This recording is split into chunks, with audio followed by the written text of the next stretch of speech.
Hay una lección que no te enseñan en la universidad ni en los costosos seminarios de liderazgo a los que las empresas te envían para potenciar tu talento. Esa lección es que, en la cadena trófica del mundo corporativo, la jerarquía no solo define tu sueldo, sino también quién tiene derecho a sobrevivir a un desastre.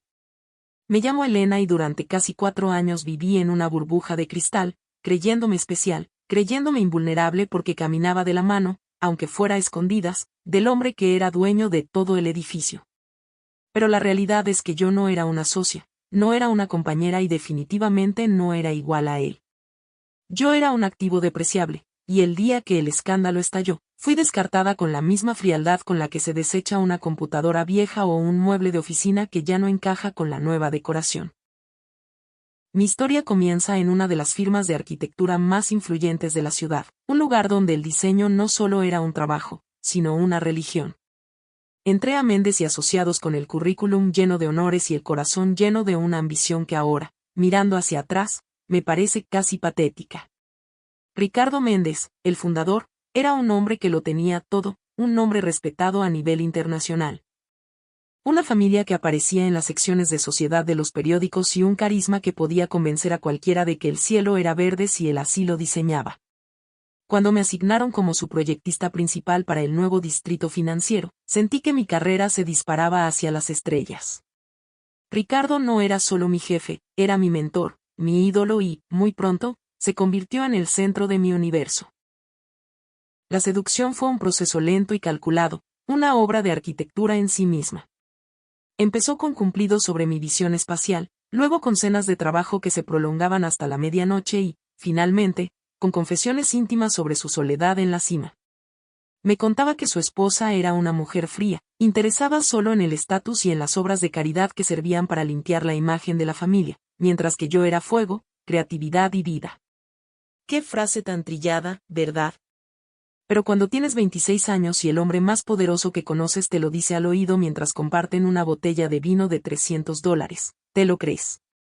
Te crees cada palabra porque necesitas que sea verdad para justificar lo que estás a punto de hacer. Cuando la relación pasó de lo profesional a lo personal, mi percepción del dinero y del valor de las cosas cambió radicalmente. Ricardo vivía en un mundo de excesos naturales, un mundo donde no se miraba el precio de la carta y donde viajar en primera clase era lo mínimo aceptable. Para no sentirme como una intrusa en su vida, empecé a transformar mi propia realidad financiera. Yo ganaba bien, mucho mejor que cualquier arquitecto de mi edad, pero mi sueldo no estaba diseñado para el estilo de vida de un multimillonario. Sin embargo, hice que encajara a la fuerza. Empecé a comprar ropa en las mismas boutiques donde su esposa compraba. Me convencí de que, si quería que Ricardo me viera como su verdadera pareja y no como una simple empleada, tenía que lucir el papel. Gasté miles de dólares en trajes de sastre, bolsos que costaban 2 meses de mi renta y zapatos que se acumulaban en mi armario como monumentos a mi inseguridad. Mi departamento, un lugar cómodo y moderno, empezó a parecerme poco para recibirlo. Así que me mudé a un penthouse con una renta que devoraba el 50% de mis ingresos netos. Es una inversión, me decía a mí misma mientras firmaba el contrato de arrendamiento. En cuanto él se divorcie y formalicemos lo nuestro, todo esto será insignificante. Esa fue la primera gran mentira que me conté, y fue la más cara de todas. El aislamiento en la oficina ocurrió de forma casi imperceptible al principio. Mis colegas, gente con la que solía tomar café y quejarme de los clientes, empezaron a guardar silencio cuando yo entraba en la sala de descanso. Los rumores volaban.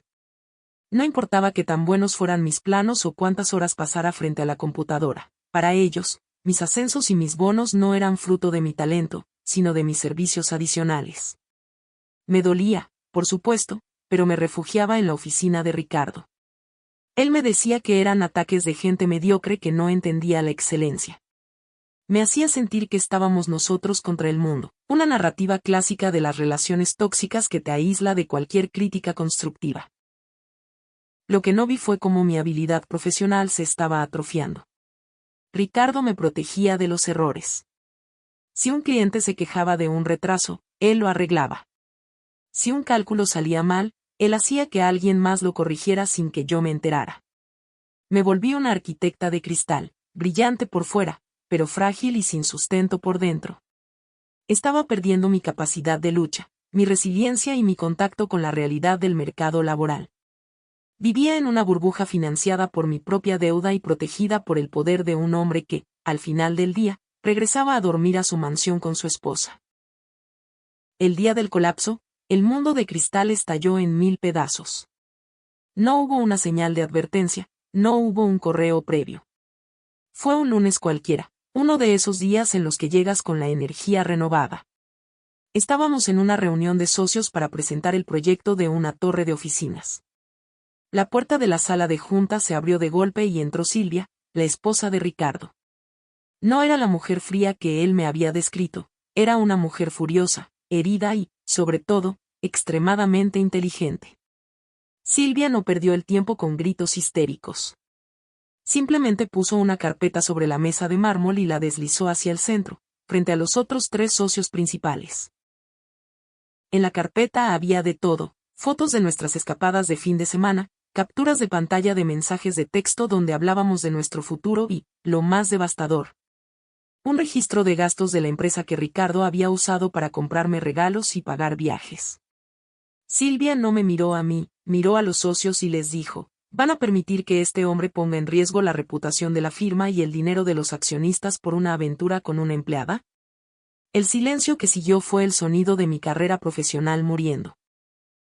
Ricardo, el hombre que me había prometido protegerme contra viento y marea, se quedó petrificado.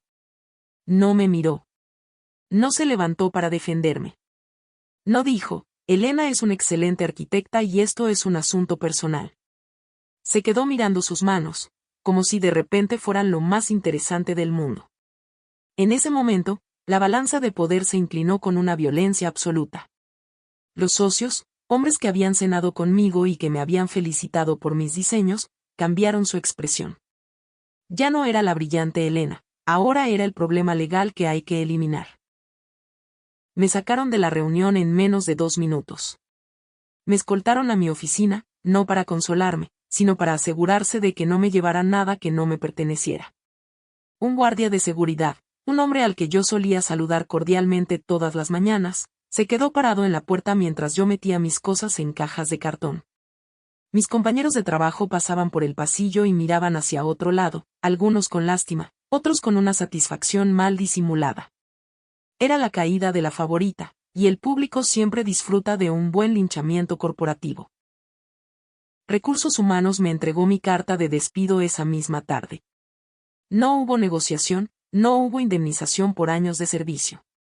La causa era violación del código ético y conflicto de interés. Me dijeron que, según mi contrato, la empresa se reservaba el derecho de despedirme sin compensación si mis actos dañaban la imagen de la firma. Cuando pregunté qué pasaría con Ricardo, la respuesta de la directora de RH fue una bofetada de realidad. El señor Méndez es socio fundador. Su situación se manejará internamente por la junta directiva. Internamente significaba que él recibiría una amonestación privada y yo recibiría la muerte profesional. Al salir del edificio con mis cajas, intenté llamar a Ricardo.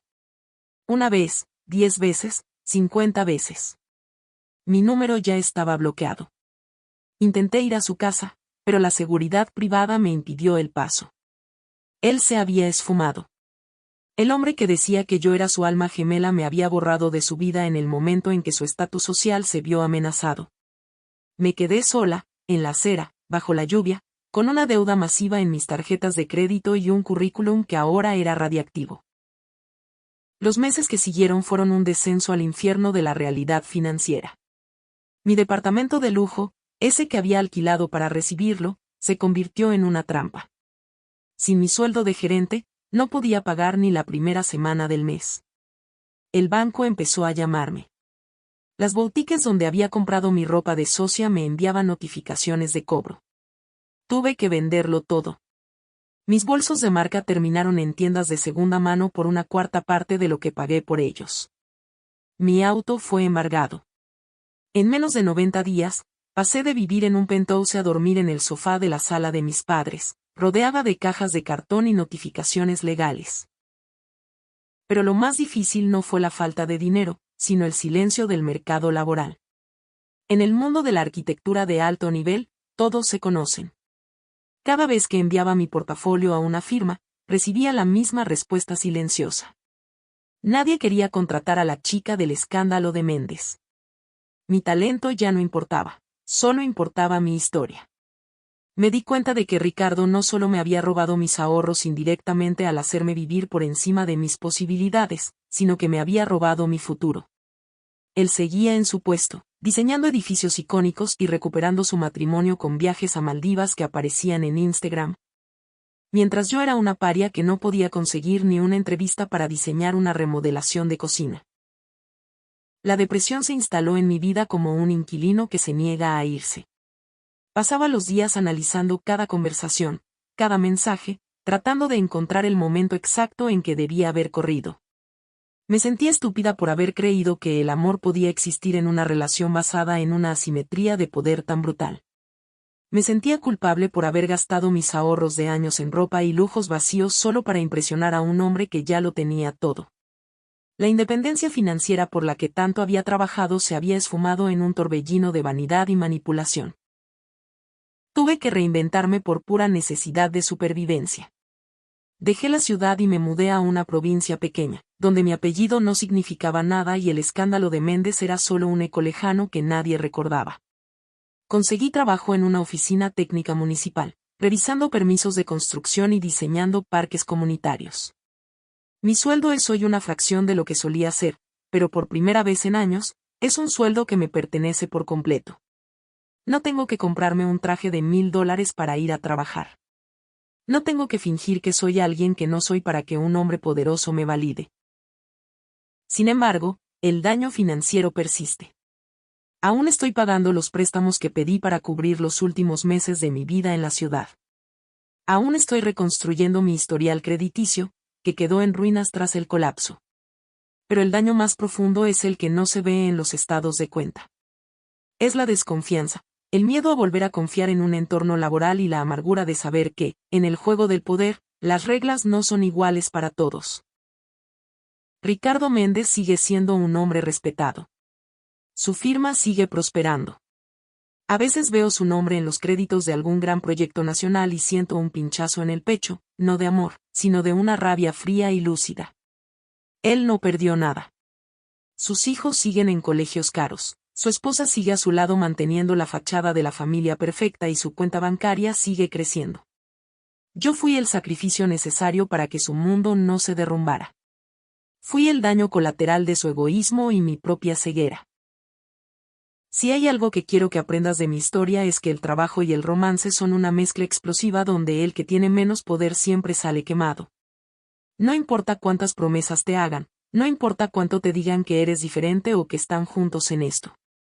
En el momento en que el barco empiece a hundirse, el capitán siempre se quedará con el único bote salvavidas y tú te quedarás nadando en aguas infestadas de tiburones. Protege tu carrera como si fuera tu vida, porque lo es. Tu independencia financiera es tu única defensa real contra la manipulación. No la gastes en trajes caros para impresionar a un jefe. No la pongas en riesgo por una validación emocional que puedes encontrar fuera de la oficina. Sé excelente en lo que haces, pero mantén siempre una distancia saludable con el poder. Porque al final del día, cuando las luces de la oficina se apagan y los secretos salen a la luz, la única persona que se quedará a recoger los pedazos de tu vida serás tú misma.